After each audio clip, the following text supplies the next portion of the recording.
Okay, I think we're at 4 o'clock. I think we're at 4 o'clock. Anyway, welcome everyone. Yes. This will not project into the room. This only projects over there. So I have to talk as loud as I can, and that's not very loud. So I'll be as brief as I can, too, I promise. Anyway. Yeah? What are we waiting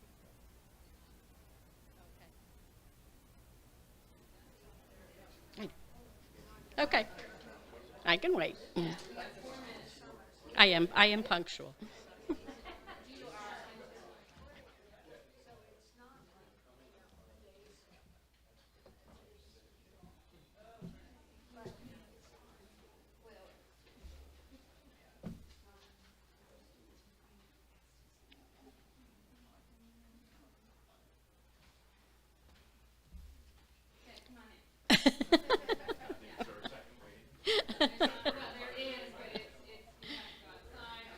Right. All right, you just give me the thumbs up, Lisa, when you feel like we're good to go.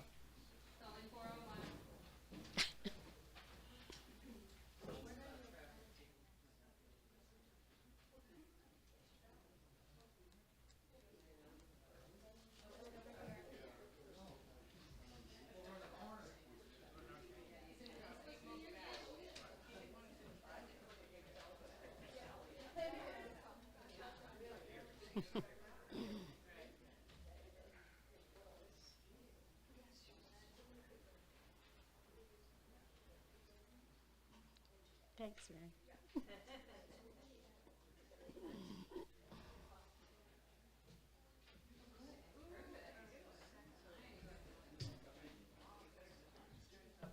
I think we could go. I do. Okay. Greetings, everyone. I'm going to talk as loud as I can, which may not be loud enough, but I'll do my best.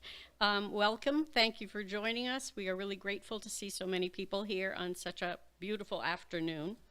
We're going to begin the program with a brief business meeting, election of new directors, and then move directly on to our program with Lisa and Jules. And after the meeting concludes, we invite you to join us for some wine and cheese out on the porch.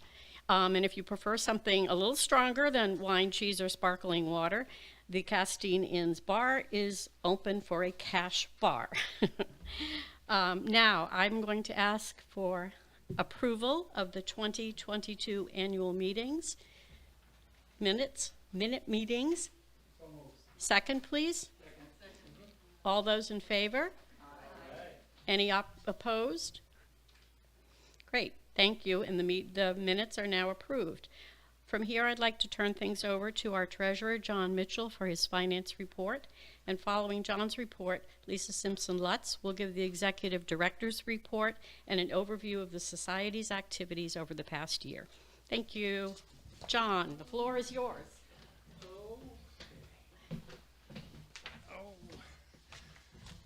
Thank you. I'll try not to yell too loud into this so that it gets people on Zoom, but hopefully you can all hear me. The treasurer's report this year is going to be very short. I would invite you all to look at the handouts that you got, which I'm not going to go through the reports, the numbers. You can all read them. I'll be glad to answer any questions later if you have them on that. But I think this year was, the year 2022 was a very challenging year for the Historical Society. COVID was finally eliminated, not eliminated, but the restrictions were lifted. So the society returned to normal operation and normal hours, and that was a big help.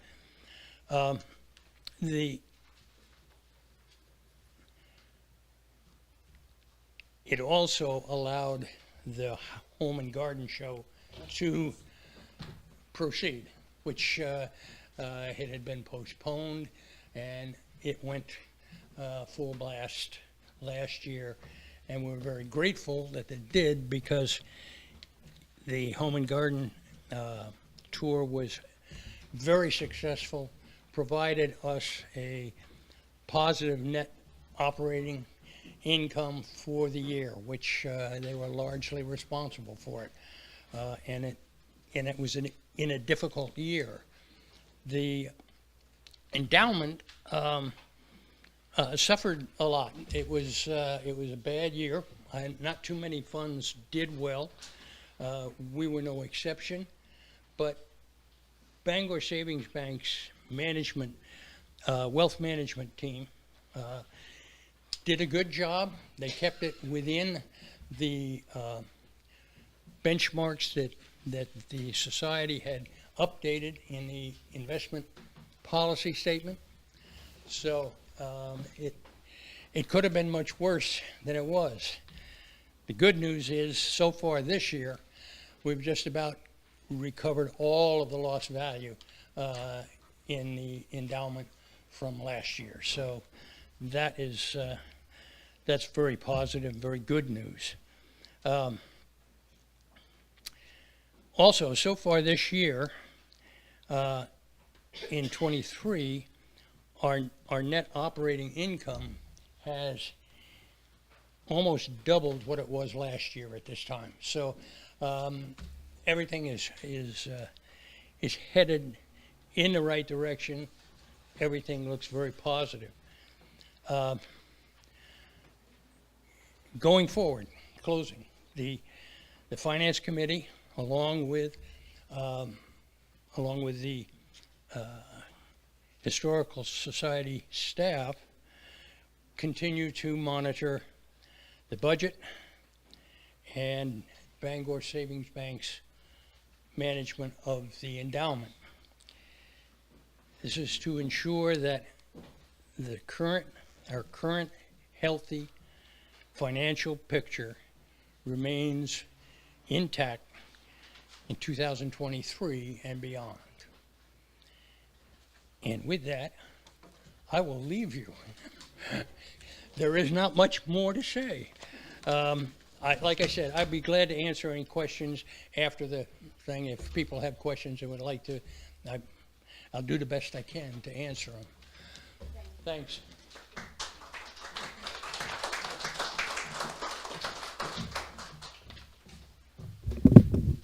Okay, welcome everybody. As you know, I'm Lisa Simpson-Lutz. I'm the Executive Director, and welcome to our 2023 annual meeting.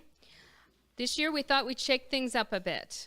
For instance, here we are in the Castine Inn instead of at the UU Church, where we've traditionally held this event.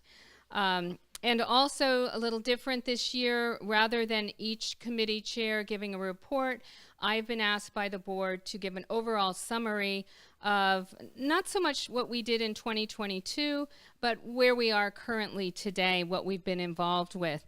All of you know, as members, that you receive an annual report usually in January of every year. It's a printed report. If you didn't get one or you've forgotten about it, how, I don't know, right? You've all read it, but we do have more on the table if you want to get a refresher of what had happened in 2022. So since our last meeting, the Historical Society's been involved in many projects.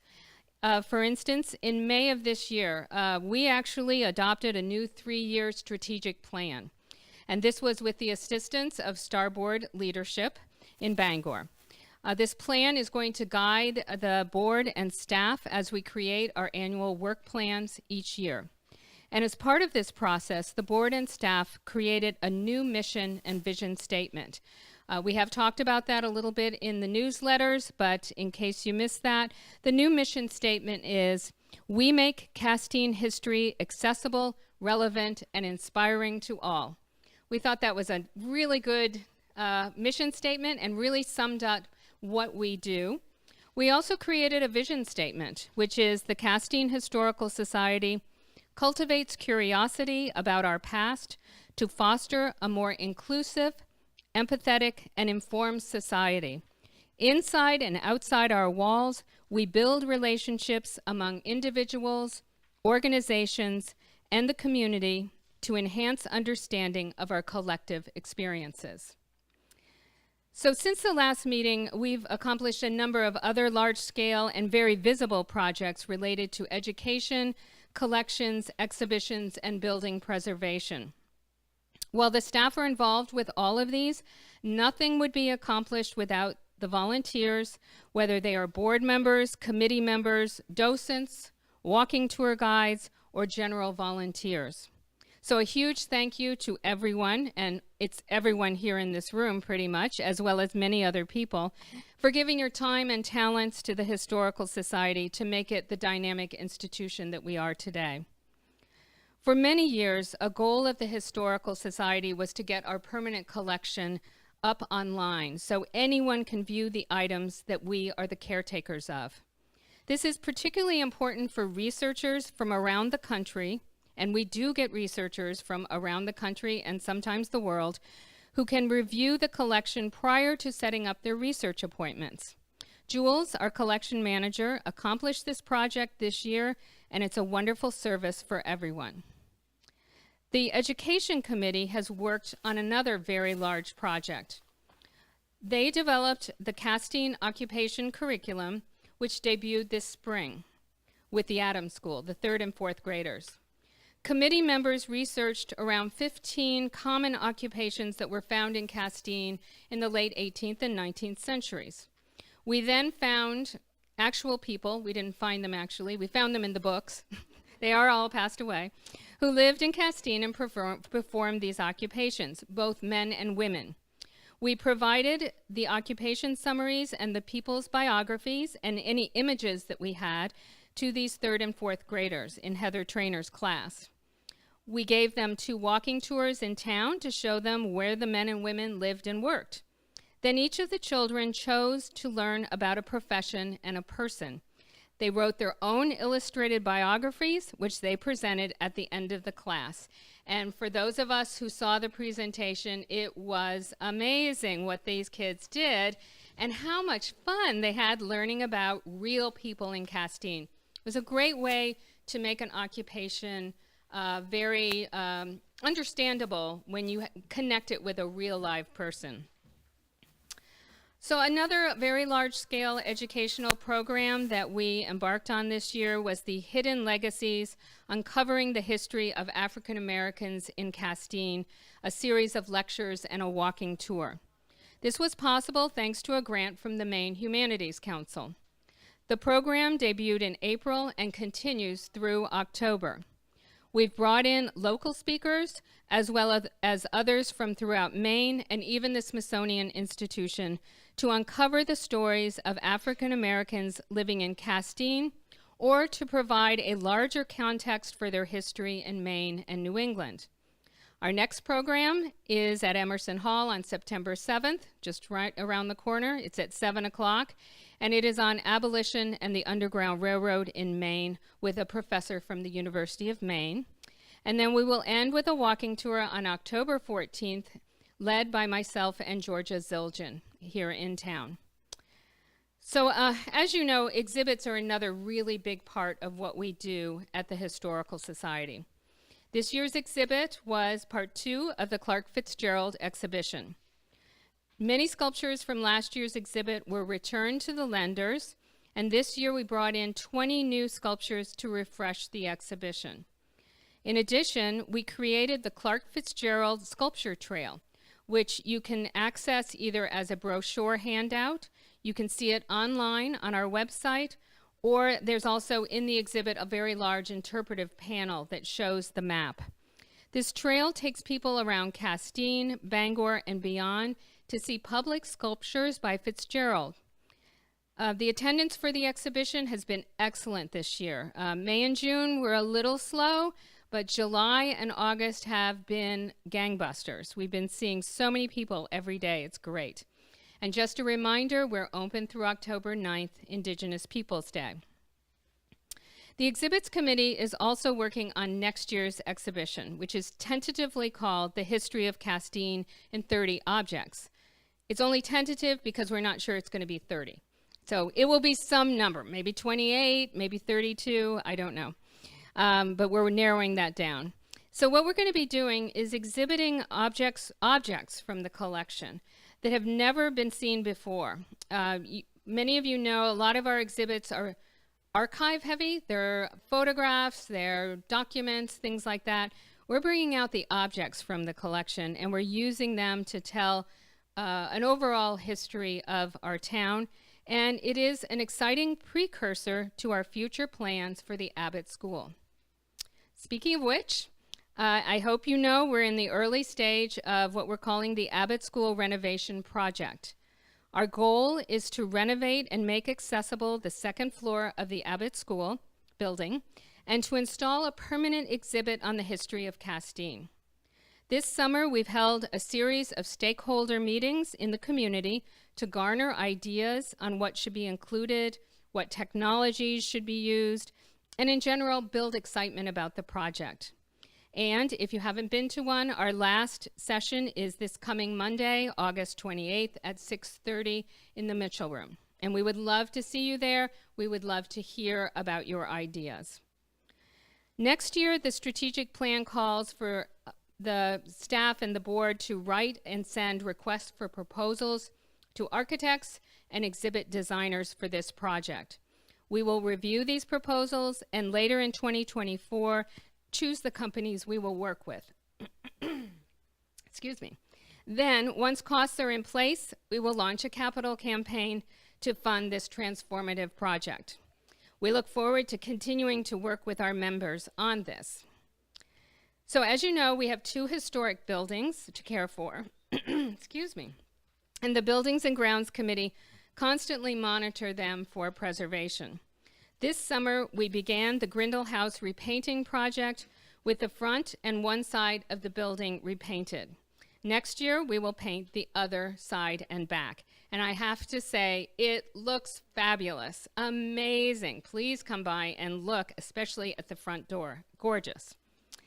So these are the most visible projects that we've been involved with this last year and this year. But as you know, there's many, many things that we do behind the scenes that people don't see. Now, obviously, there's a lot of fundraising events, and that's not behind the scenes. You do remember we had a wonderful event this summer at Pink Palace where we honored Jim and Layla Day for all that they have done for the Historical Society. But there's a lot of things behind the scenes, such as cataloging the collection and just the continued administrative work that keeps CHS moving forward. We really, really appreciate that, Mark. Thank you. So just to sum up, a big thank you to our hardworking staff, first of all, who do that behind the scenes work. For those of you who don't know, this is Mary DeRost, our office manager. And yes, there you go. Mary has done a fabulous job. This is her now year and a half, pretty much, year and a half. And she's the one that, answers the phone and does all the membership and all those thank yous that you get when you so generously give a donation. That is Mary. And Jules Thompson, our collection manager, who's also over there, and you'll be hearing from her soon. She keeps the place humming and with all of the work that goes behind the scenes with the collections. The Historical Society is a wonderful place to work. We're a great team. We enjoy working with all of you, our volunteers and members. So I just thank you so much for all that you do, your financial support, but also all your emotional support to us. We really feel valued, and that means a lot to us. So thank you, and let's move on to the next portion, which is the recognition of retiring board members. So I'm going to bring Susie back up. Thank you, Lisa. Thank you.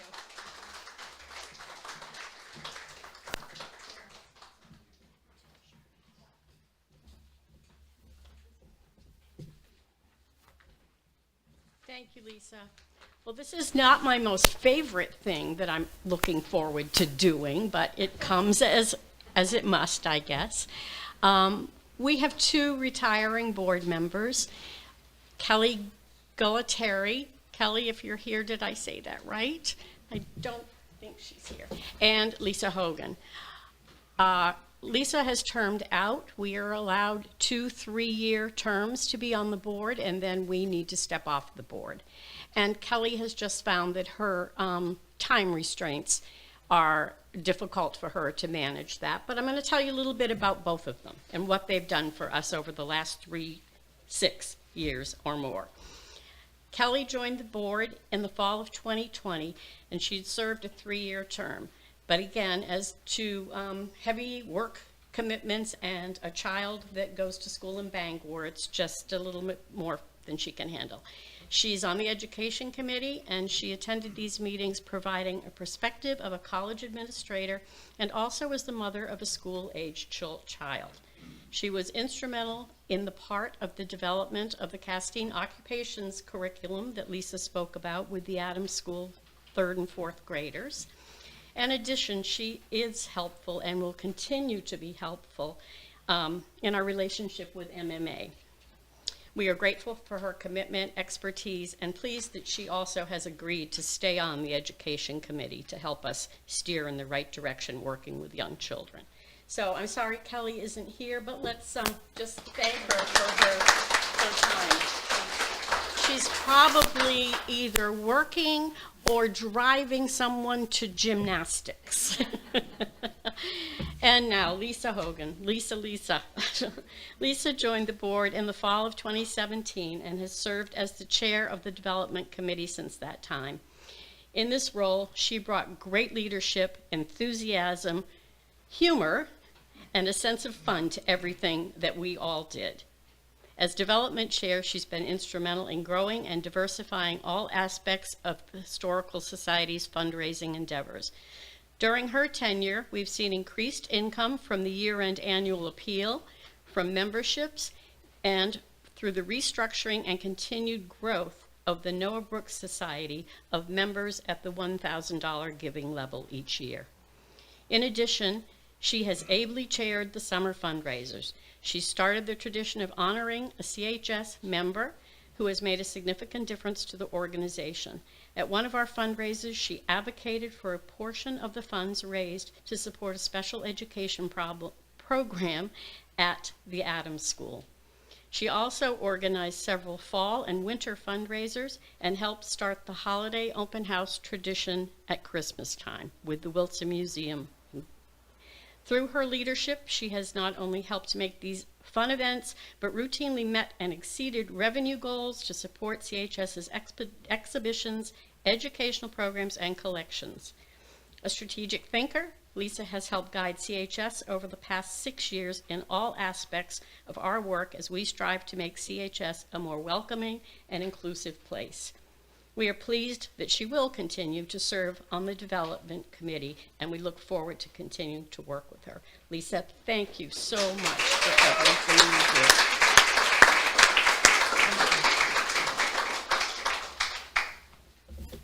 And now I'm going to turn this over to Mrs. Benjamin.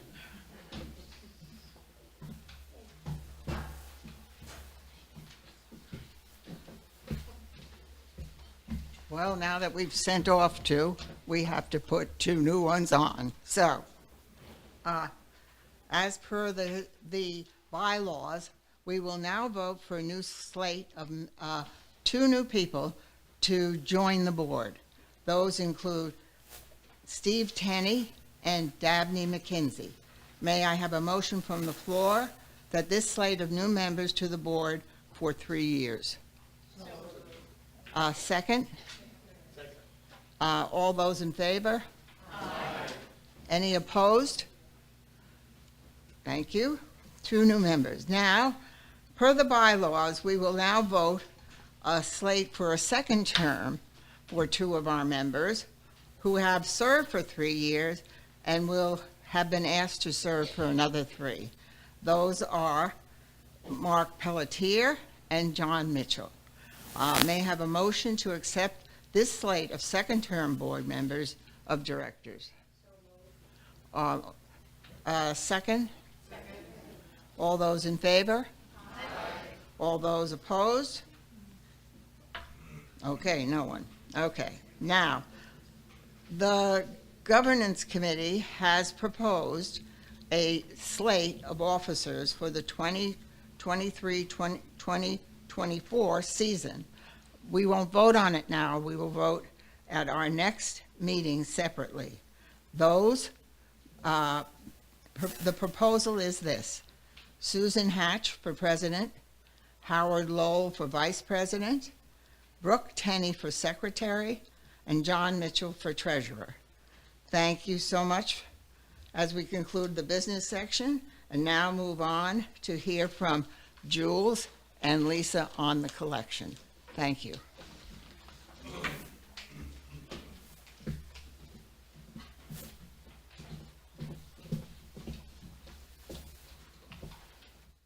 Okay, so Jules, are you gonna be my, yes, once, yeah.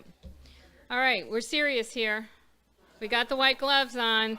So again, we thought we'd do something a little different this time. We thought we would show you items from the collection and talk a little bit about how that works. As you probably know, we receive donations routinely throughout the year, both from individuals and families, objects to archival materials, photographs, documents, but also a lot of objects as well. The Historical Society has a small collections fund, acquisitions fund, so that if something comes on the market, whether it's at auction or, believe it or not, by eBay, yes, eBay is a big place for us, we have a small fund where we can purchase items.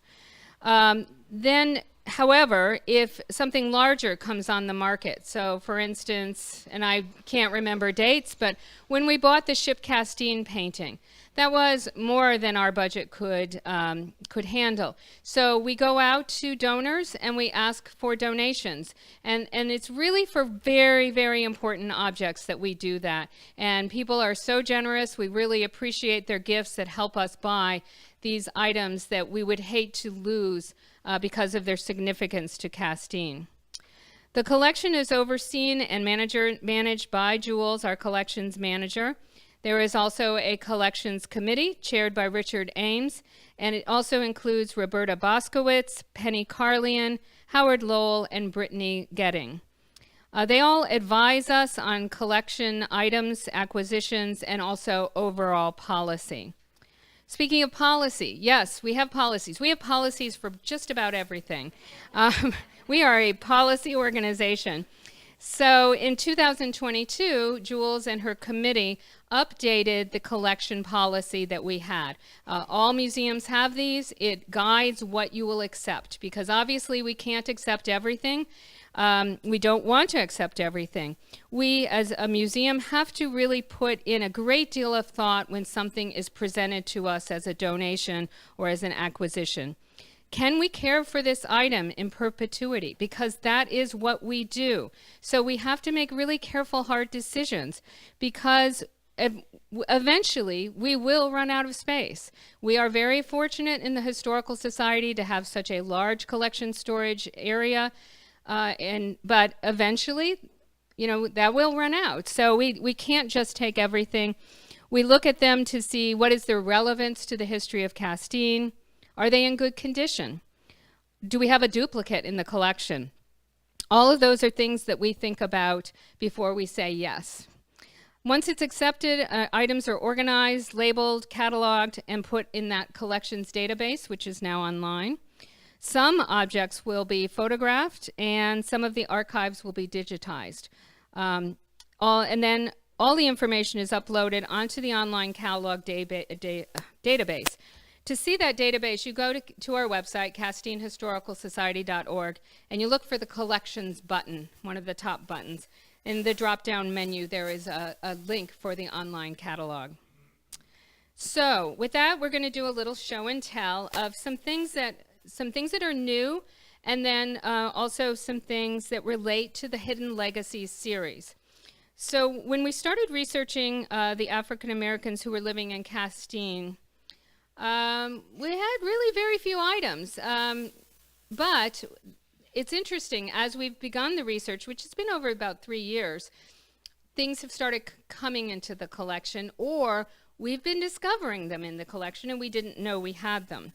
So, Jules, do you want to come up and we're going to start with the doll. All right. So all of you can come up afterwards, please, and take a look at these. Obviously, they're very small and would be hard for all of you to see, but Jules is going to walk around with this doll. Afterwards, they'll be up here. We just ask that you not touch anything. And obviously, if you have food or drink in your hand, we ask that you put that down over there before you lean over to look at these items. So this doll is extremely rare. And it was donated to us by Elizabeth McDonald. She is a descendant of the Whitney Whiting Hatch family. That is the family that lives in the Gunilla Kettis's house. That was Gunilla's house, if you know where Gunilla lives, on the town common. This is a family of multi-generational sea captains. The story of the doll is that it belonged to Mary Kidder Whiting, who was born in 1867. And really, we didn't know how it came into the possession of the family, but we started sending photos of it to doll experts, because it was definitely out of our skill set to know what this was. Wenham Museum in Massachusetts has an extremely large doll collection, the largest in New England, so we showed it to the curator. We showed it to the African History Museum and Smithsonian. And then we actually got a doll expert from Doll Collector magazine involved in the research on it. What we can tell is that this is not an American doll. This doll was made overseas, possibly actually in Turkey. And it does depict an African man. He is dressed in what looks like livery, a servant's outfit in very elaborate velvet. He is carrying a peacock fan, and if you have ever seen, pictures, images of enslaved people with these large fans, he also has around his wrist, neck, and ankles either chains or gold jewelry. It's very hard to tell what those are. Irregardless, it's extremely rare. We do believe it's either an enslaved individual or a servant. And very, very unusual doll that belonged, as I said, to Mary Kidder Whiting. A number of other dolls were donated at the same time by Elizabeth. These dolls were played with by Mary and her brother Henry, and then passed down every generation by the family. So the next item is the lantern. And this also came from Elizabeth McDonald.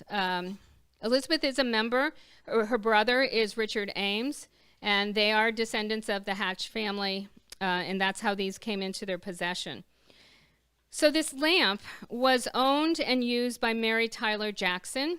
And for those of you that hopefully read the article that Georgia Zildjian did on Mary Jackson in the newsletter, you'll know a little bit about her.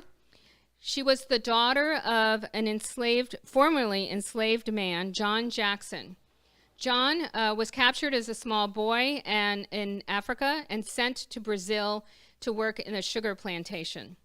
At some point, he escaped aboard a ship and made his way back to New York and then eventually to Castine. And it was here in Castine that he met another African-American woman named Catherine Boyce. And they married, and they had around 6 children, but don't quote me on that. And John was a sailor and a cook aboard the Whitney Whiting vessels, so very much tied in with that family. A lot of tragedy hits the family, and by the early 1860s, everyone in the family has died except for Mary Jackson. She is a 14-year-old orphan, and the Whiting family decide to bring her into the home and to have her as a servant, and she stays there for the remainder of her life until 1917, when she dies of probably a heart attack in her early 60s. The story of the lantern is that on the night she died, she had made bread, which she did every night. She went upstairs to turn down the beds for everybody, which she always did. And then she went up to the 3rd floor where her room was, and she must have known something was happening to her, so she carefully put the lantern down. and then collapsed and died. And that's how they found her. And so the family knew she put it down on purpose, because if this had dropped, it would have burned the house to the ground. So they kept this lantern and, again, passed it down every generation into their family. So we are thrilled to have this piece here. And then this was serendipitous. Do you want to show them the photo of Mary? So the Hatch family has been in the process of pulling together quite a number of archives to give us. And they were in boxes in the back. We had not, because they were not formally donated, we hadn't done anything with them yet. But one day, Paige, when Paige was still working for us, came running out because she knew I was doing the research. She knew about Mary Jackson. She said, "Oh my gosh, here's a photo of Mary Jackson." And so that's what this is. It's a family of it's the picture of the Whiting family outside their house on the town common. And Mary is seated holding the family cat, or at least trying to hold the family cat, which is jumping out of her hands. And this is literally we only have a handful of photographs of African Americans who lived in Castine. So this one is really cherished by us. You can see that Mary is very beautifully dressed, and it was a formal portrait of the whole family. So that's a lovely piece. So we have two other photographs, which we will show you. The next photograph is of the cooks at the Dome of the Rock Hotel. So the Dome of the Rock Hotel does not exist anymore. It was a very large Victorian hotel out near Dice's Head, or in the Witherley Woods area. And it was interesting when we found this picture of the cooks. We did a little research, and it turns out that not the owners of the Dome of the Rock, but two women who ran a hotel in Virginia would come up every summer to run the Dome of the Rock. And over in newspaper articles, it would say, and I can't remember the names of the women, the two ladies would come up on the train with the African American staff. So she brought the staff from her hotel in Virginia to come up here and work at Dome of the Rock. And that, again, an extremely rare picture that someone would have taken a picture of the cooks. I mean, not very often that you see that. The final picture that we're showing you is of a school picture from the Adams School. And we love this picture because in the front is a little dog. So this is a class that is obviously posing for their class picture, but a dog was there, and the dog decided to pose. So when you see this, it's pretty funny. The dog is doing downward dog. If you know yoga, it's doing an excellent downward dog. But behind there is an African-American boy. And this is a mystery. I have not found out who he is. He obviously was living here in between census records. So that's how we've discovered who lives here. We look at a census record. So 1870, we know, because they would say on the census what your race was. And in 1870, there was a small group of African Americans, but no young boys. 1880, there's only one, Mary Jackson. And this looks like it's 1880, 1890 because of what they're wearing. So just mystery kid. I don't know if we'll ever figure out who he is, but again, nice priceless thing for the collection to help round out the history of Castine. So I am now, once Jules comes back, I'm going to pass the baton on to Jules, and then I'm going to be the one taking things around, because she's going to tell you about a bunch of other photographs that we have recently been given. All right, you ready? Oh, gosh, I forgot about the deed. Oh, yeah. No, you're right. We have a deed. Sorry, thank you. Yeah, exciting. Okay. So yeah, we do geek out over strange things. This is a deed, but it's a really important deed that we had in our collection. In 1858, I believe was the year, 56, John Jackson, that formerly enslaved man who came here to become a sailor and start a family, had made enough money that he was able to purchase property right next to the rope walk. It doesn't appear that there was a house on at least not in this deed. It's a little confusing because we also have the 1860 Castine map, which shows a house there, and it says on it John Jackson as the owner. So perhaps in 58 he bought the property and was able to build a small house there by 1860.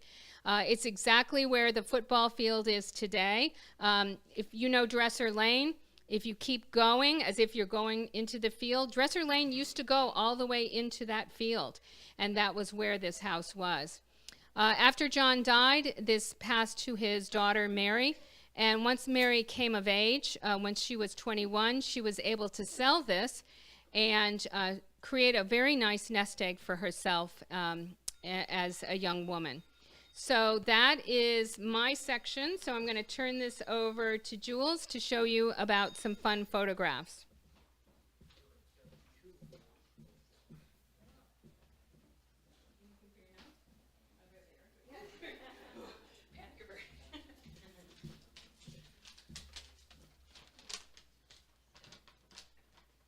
Hi, everybody. Thank you for coming out on such a nice day, and thank you to our online audience, too.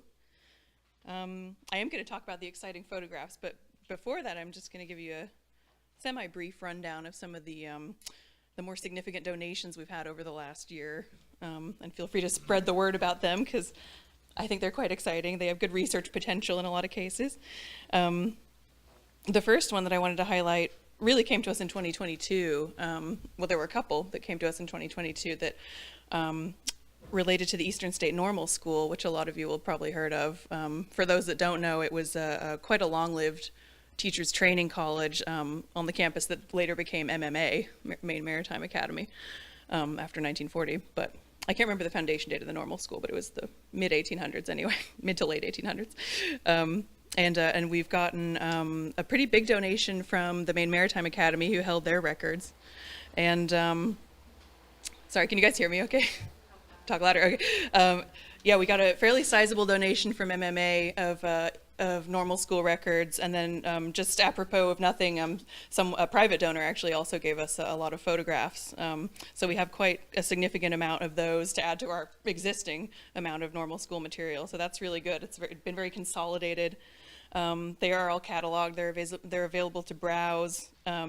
And I will just reiterate what Lisa said like 2 or 3 times. I will also say 2 or 3 times. We do have an online catalog now, which is a big deal because you can actually see what we have in advance. And I encourage anyone to look at it just out of mere curiosity. Type your family surname in, type in any subject that you're interested in the keyword field, and you can find some interesting stuff on there. We also got a very significant sort of record transfer from Witherley Memorial Library. They gave us, I believe it was, I can't remember, it was 2003. We got they gave us the Castine Patriot newspapers that they had previously been holding for physical copies from the year 2003 to present, and we're still accruing them as they come in now. So we are like sort of the repository for that now. And they also gave us microfilm reels of the Patriot from 1980 to 2003. So we have the full run. Half of it's in microfilm, half of it's in originals. But that's quite significant, I think, because as far as I know, and someone feel free to correct me afterwards if I'm wrong, but I think other than Penobscot Bay Press, I think we're the only people who have the full run of the Patriot, so it's kind of important that it's in safe hands. And they, along with that, actually, they transferred some other very interesting items, a lot of microfilm reels of early Castine newspapers going all the way back to 1799. It's like the Castine Eagle and the Gazette and other things you may or may not have heard of, but important historical records. And also microfilm of the town selectmen's reports all the way back to 1796, and town and annual reports from 1900 onwards. So we've got all that on microfilm now as well. So a really good research resource there.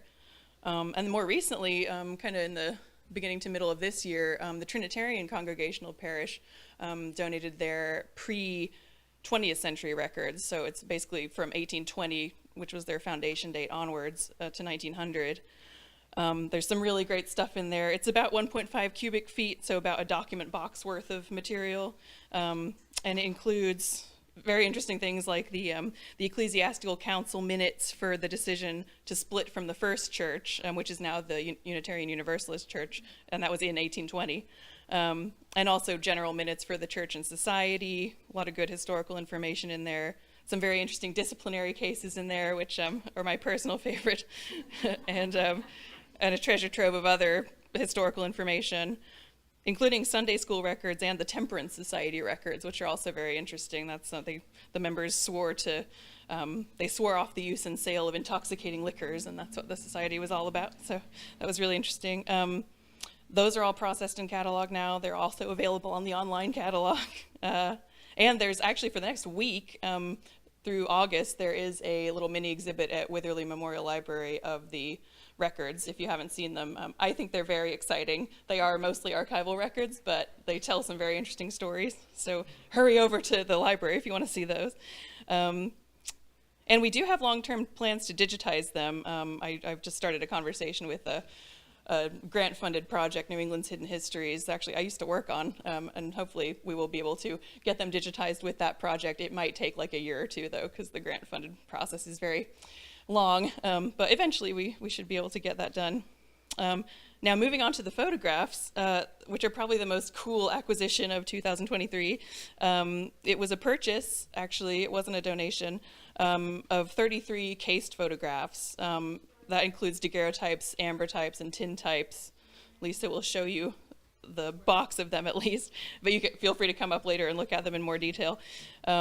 They are specifically depicting members of the Whitney, Whiting, and Hatch families from mostly Castine and Massachusetts. And those names are probably very familiar to a lot of you. They're very important historical families in town, some of which Lisa just talked about actually. But specifically the Whitney and Whiting families are notable for producing several ship's captains and merchants during the golden age of sail in the mid-1800s. Their story is really tied up with the shipping economy that was featured in the 2019 exhibit at the Historical Society, the what was it called? Risky Business, Square-Rigged Ships and Salted Fish.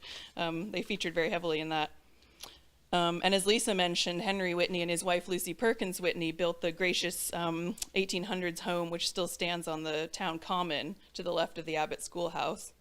That was the family's headquarters for over a century. The Whitings, which were a family with a very similar name to the Whitneys, so that's very confusing for all of us, they joined the family when Henry and Lucy's daughter, Frances Whitney, married Leonard J. Whiting, who was a ship's captain. Leonard died at just 42 years of age from an old injury incurred at sea, actually. I think he was thrown against some bilge pumps, which sounds very uncomfortable, and eventually killed him, sadly. Francis actually subsequently married his brother, Samuel Kidder Whiting, who was an important man about town. He was actually the first master of the Freemason Lodge, the Hancock Lodge, and superintendent of the Unitarian Sabbath School as well.